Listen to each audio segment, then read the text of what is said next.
pill in the morning, a big one, 60 milligram, one in the evening, 60 milligram, and two in the afternoon at 20 milligram to keep my blood pressure down. Today, I take, those 60s, I cut it down to like half. I take half of one in the morning, I take a half of one at bedtime. That's all I take, and I'm good for the rest of the day.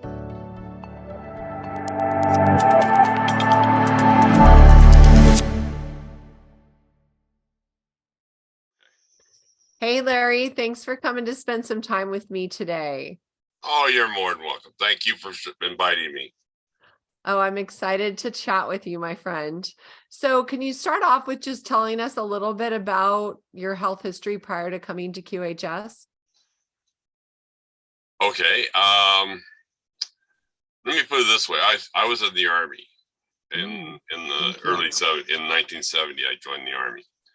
And I remember going through boot camp, and everybody was thinking they're going to Vietnam at that time. So they lined us up, and they gave us these inauguration shots, and they used an air gun. And people were just, if you moved like that much, it would cut you, and you would just bleed all over the place. And so if somebody had a disease, 80 people ahead of you, 80 people below you would get it too. I didn't realize it anything, but in 1984, I was sick. I went to the doctor, and the doctor told me, he says, "You have hepatitis C." I go, "You're kidding." I said, "Where did I get that?" There's only two things it could have been. It could have been that shot, or it could have been this tattoo.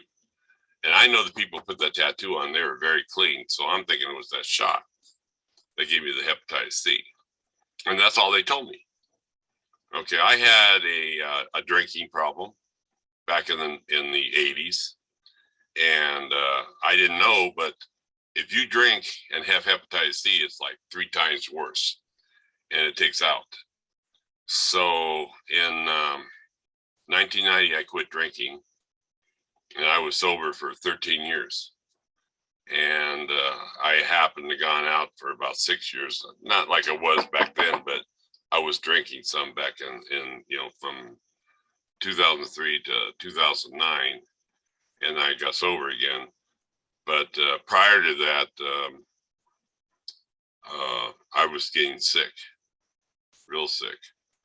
And I was driving truck, and the last job I had, I just got the truck, and I was putting my TV in. And there's usually a strap that holds it in, and they didn't have one. So I took a bungee cord, and I went from forward to back to hold it in. And when I did, I let go, the backside slipped out and hit me right here in the eye. I thought I lost my eyesight. And I was basically out of work for about a year and a half. It took a year and a half for it to clear before I could see at all. It was just blood in there, and it tore up my eye pretty bad.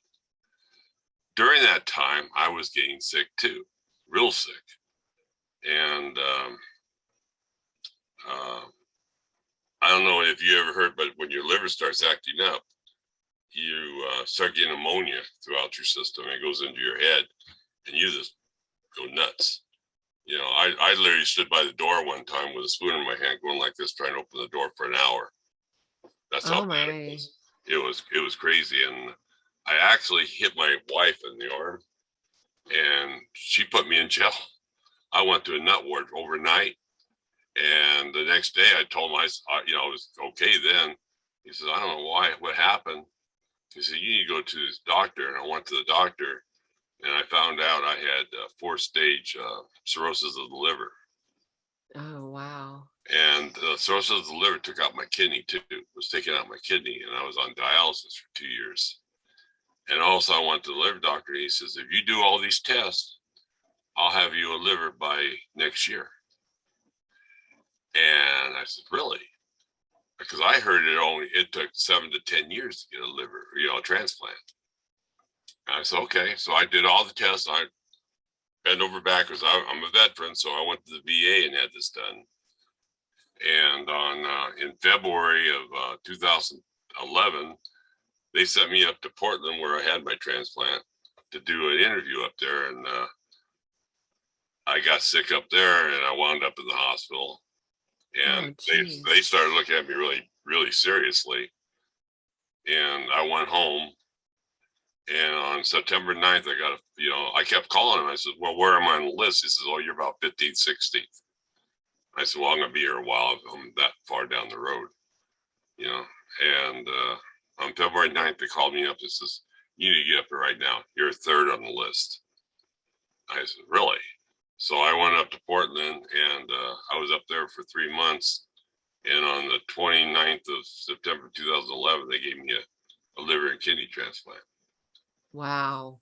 And it just changed my life. I was gray. My wife saw me the day after they did the liver transplant. She says, oh my goodness. She says, your color's back, and I was very grateful. God has always been there watching over me, and he watched over me during this time. So I went to saw my liver doctor, and he says, you're not going to die from your liver and kidney anymore. He says, your problem's going to be your heart, because the medication you take is going to affect your heart. I said, okay, and I didn't think too much about it. But over the years, I've had, what do they call it? Congested heart failure, where my heart swelled up. And I've had AFib, and they went in there and they cauterized that. So I'm out of AFib now, and my blood pressure went up,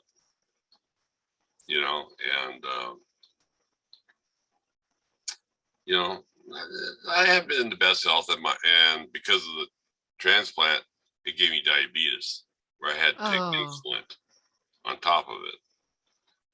Wow. So are you still? So then, what happened after you got your device? Are you still experiencing all those symptoms? Okay, let's go from the beginning to the end. After I get the device, I had the device. Within 3 hours, I've had arthritis in both my shoulders, where I couldn't go more than like this. I could not do this, and today I can do them on both of them, and I have no pain whatsoever in my shoulders anymore. That's 3 hours after I took it. I had a stroke, a mini stroke, and it threw my balance out, where I had to hold on to something for each step, going down some steps to hold on to, because my balance was really off. Mm-hmm. Today I can go up and down the stairs like you could. I have no problem whatsoever. Wow, that's great.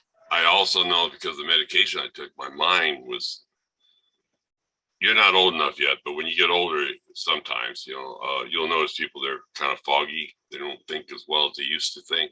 Mm-hmm. And I was getting that way. And also I've noticed my mind is like sharp. I said, God, I remember I was like in my 40s again. Because I was pretty smart, and I did, I had a technical job that I did when I was working. So I had to know what I was doing. And I think I could go back and do it now, to be honest with you. Wow, that's cool. So the brain fog lifted. The brain fog lifted, more or less. That's what you call it. But the last thing that's happened was, I told you I had high blood pressure. Uh-huh. I was taking 4 medications for that. I was taking 1 pill in the morning, a big one, 60 milligram, 1 in the evening, 60 milligram, and 2 in the afternoon at 20 milligram to keep my blood pressure down. Today, I take, those 60s, I cut it down to like half. I take half of one in the morning, and I take half of one at bedtime. That's all I take, and I'm good for the rest of the day. Oh, good. I'm getting another device. I've ordered mine. Hopefully I get it here within the next week or two. At least that's what Wade said the other day. He said he hopes to get it out next week or two.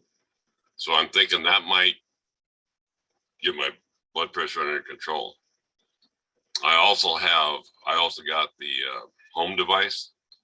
That is coming. I got that. I paid for that. So I'll be one of those people that do the proof of concept on that. I'll be looking forward to that. That's going to be fabulous. I can't wait for that, because I have a dog who's old, and actually I have 2 old dogs. and I cannot wait to see the difference in them. Yes.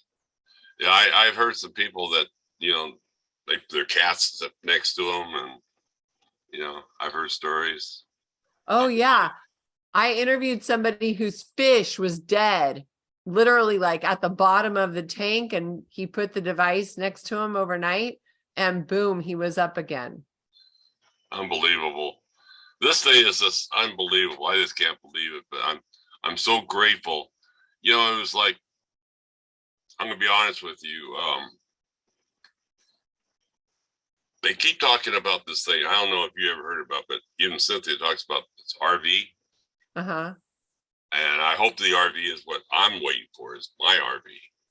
If it does, I kept thinking that means things are going to change financially. Right. And I was asking God that before I came in and joined this thing, I says, God, this happens, I said, lead me in the right direction that I need to go into.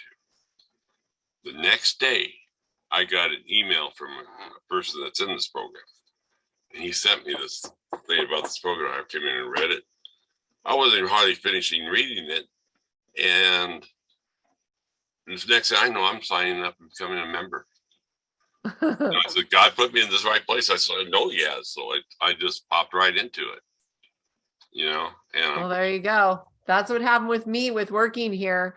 I mean, it was just a total God thing. Like, I met Cynthia on Monday. By Tuesday, it was like, okay, yeah, I'll come work with you. So come natural. Yeah. I know I'm in the right place, at the right time for this. That's lovely. It really is. So what are you most excited moving forward? Because we know that we're going to be able to go into the Q arc here pretty quickly. And we get a do-over. We get to take all the wisdom and all the life lessons we've accumulated through the decades and apply it to a do-over, a second chance. What are you excited about? Well, for one thing, I talked to the doctor, and he told me, I told him about my transplant, and he told me, because I had 2 kidneys in the back that shrunk up to, they just dried up. My kidneys here in the front, and he says your kidneys in the back will grow back to what they used to be, and the one that's here in the front will dissolve. I go, wow, really? I didn't know that. That was kind of a surprise to me when I heard that. But he said something about my liver, and I wasn't sure what he said about it. So I'm kind of anxious to find out the story on that. Will that become my liver? Yeah. I'm just saying what I've heard him say, that anything we have in us, even if it's like I have a implant in my tooth, that post will integrate and become my body.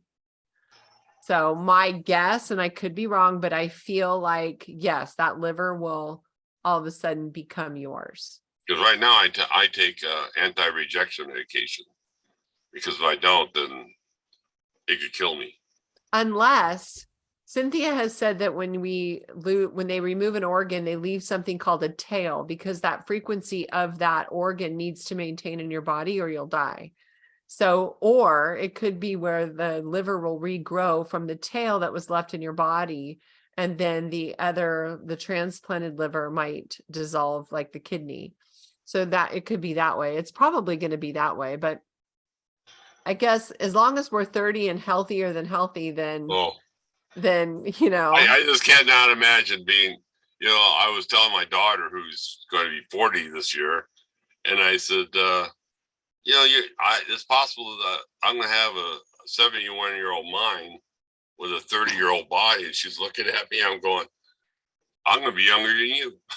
And she kind of looked at me. She's okay. Well, tell her to watch the movie Cocoon. That's what I'm telling my kids. Go watch Cocoon. That's going to be me and Dad. And they would probably roll their eyes and go, oh, Mom, whatever, Okay. So, but let's get back to that question, Larry. What are you excited about? What are you going to do with your do-over? What just I plan on, I'm a veteran. Like I said, I want to, and I'm going to have this money that's coming in. For one thing, when I talked to St. Germain, she talked about the financial problems won't be there. Well, I hope to donate some to help that problem out, for one. The other thing is I would love to help people. I want to help people. I would just love to have, I mean, I got so many friends that are dying right now. To heal them, would be just fantastic. That'd be the most wonderful thing I could possibly think of doing, to help people get healed. Right. Opening up centers around and helping people, but we can help them now, Larry. Yes. I mean, well, once we reopen back up, or inviting them over to your house to experience the home healing system might be a good thing too. I was asking Cynthia about the home healing device. She told me, says that's only good for the 7 people. It will affect. Can I use that box for other people too? Well, okay, it only will program up to 7 people, but everybody in the home benefits. So Dr. A had a party and he didn't tell anybody that came to the party about the device. But that night when they left, and then the next day they were calling him going, what was going on? Like, I feel so amazing. Like they noticed. So like with my brother, I'm doing the proof of concept for the Valor Project, which is something you could apply for. And Cynthia said, invite your parents to come to the house so that they can also experience the home healing system. So I'm going to do that because, why not? And so, yeah, it programs for 7 people, but it benefits everybody in your home, including your pets and your animals. Anything living will benefit. Wait, did I say pets and animals? Plants and animals.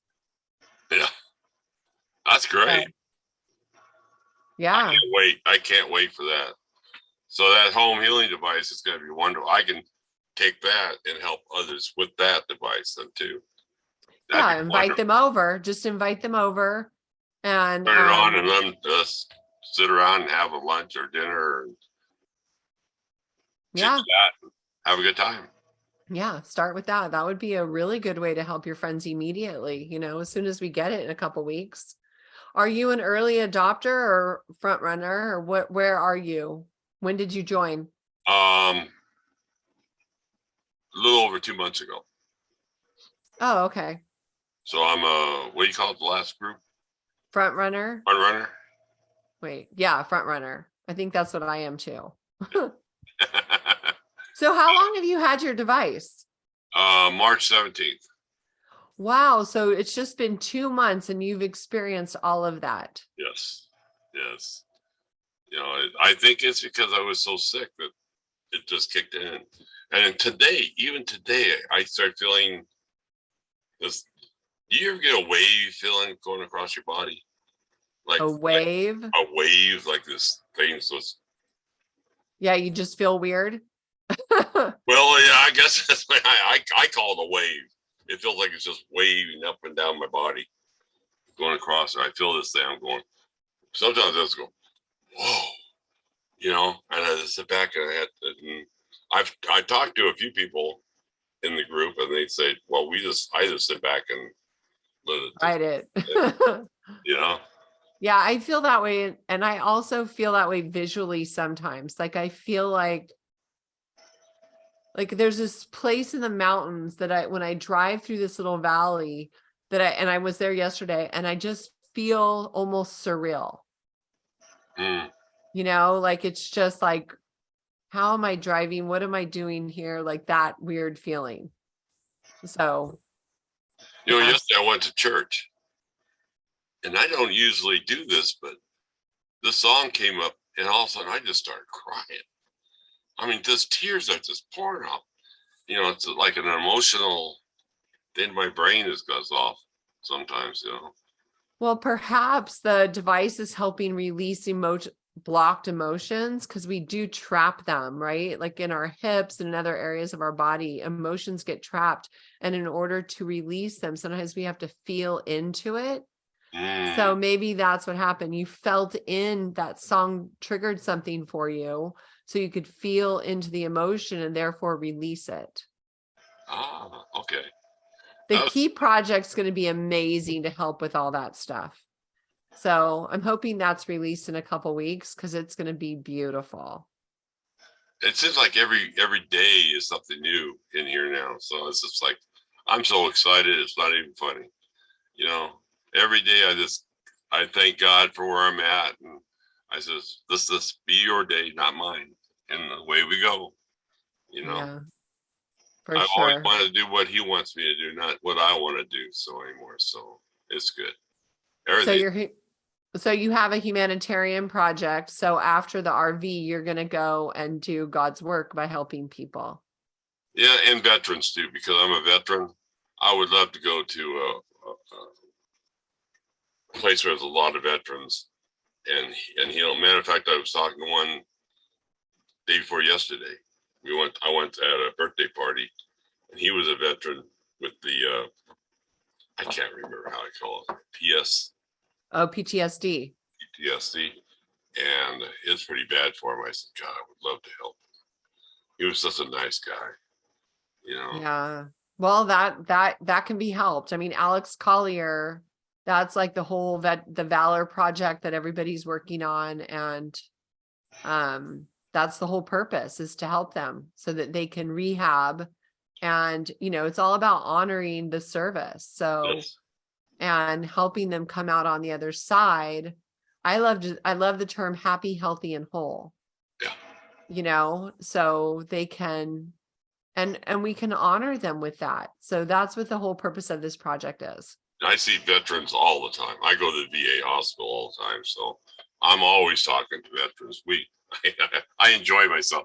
I spend hours down there just talking to people. I enjoy it. That's beautiful. Well, there you go. Yeah. That is perfect. Well, Larry, I just want to say I appreciate you, and I just love that you spent time with me. So thank you so much for sharing your story. Thank you for having me. I appreciate it.